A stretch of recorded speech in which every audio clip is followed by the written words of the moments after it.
Hello everyone, my name is Andrei Babamov and I'm a blockchain engineer at Lanca. Today I want to present to you guys how to integrate the Lanca SDK in your applications.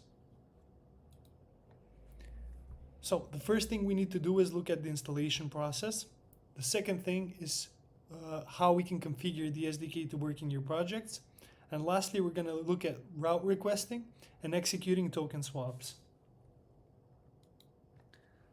So the first thing we need to do is install the SDK in your projects. In order to do that, we have to use a package manager. It can be any package manager depending on your preference. In case you use npm, run the following command: npm install @lanca/sdk in your terminal. By executing this command successfully, you have installed the SDK and added it to your project dependencies. Next thing we need to do is create the Lanca instance configuration object. In order for us to do that, we need the following information: integrator address, which is the address of your project; fee basis points, which is the fee that you're going to charge your users, as well as the chain configuration. As long as the chain configuration that you set in the configuration is compliant with the supported chains of Lanca, you shouldn't face any issues on the integration side. Lastly, the chain configuration is supposed to be as follows. It's supposed to be chain ID followed by an array of RPC URLs of the chain that you want to integrate.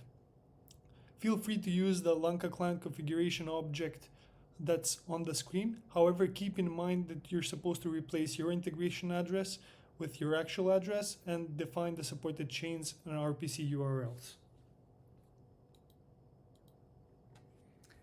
Next thing we need to do is create the instance of the Lanca client. Through the instance, we're going to be able to execute different methods that are available through the SDK. In order to do that, we need to call and create a new Lanca client and feed the configuration that we created in the previous step. Next, in order to start executing swaps, we need to get a specific route. In order to get that out, we use the Lanca client instance that we created in the previous step and call the getRoute method. The getRoute method accepts a from chain ID to chain ID, from token address to token address, amount in a machine readable format, a from address to address, and slippage tolerance.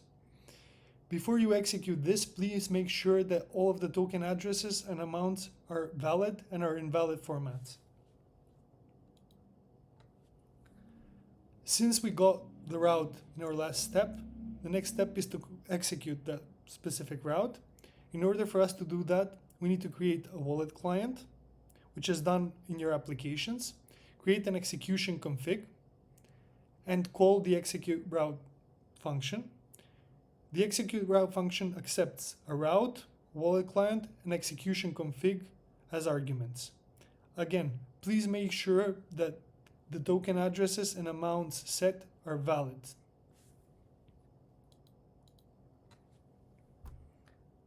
Next thing that's probably useful for your applications is how we monitor the route status. When you start executing a swap, the route status changes depending on the step it's currently in. So you could use the getRouteStatus method to get the specific status of that swap. So in order for you to do that, you need to obtain the actual ID from the execution. Once you do that, you call the getRouteStatus method and you feed that route ID to that method. You can use this function to provide real-time updates to your front end and update different states to improve the user experience. I want to thank you for your time. For more details, please refer to the official documentation of Lanca, and I want to wish you happy coding.